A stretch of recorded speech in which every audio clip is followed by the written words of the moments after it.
Hello everyone, আমি হচ্ছে একটা পাখি রেস্কিউ করেছি। তো পাখিটা হচ্ছে আমাদের জাতীয় পাখি দোয়েল। এটাকে আনার পর বাসায় আনার পর দেখা যাচ্ছে যে পাখিটা অনেক ক্ষুধার্ত।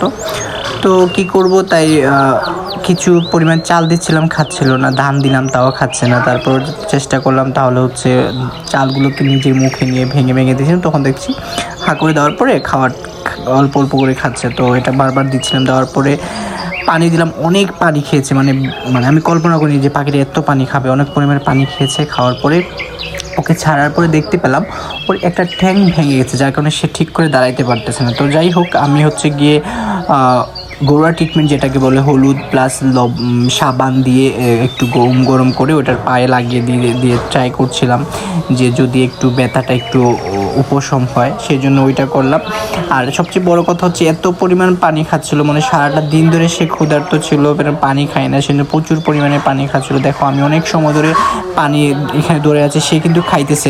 তোমরা দেখতে পাচ্ছ কিনা জানি না, দেখতে পাচ্ছ, ভালো করে লক্ষ্য করে দেখতে পাবো, সে কিন্তু পানি খাইতেছে।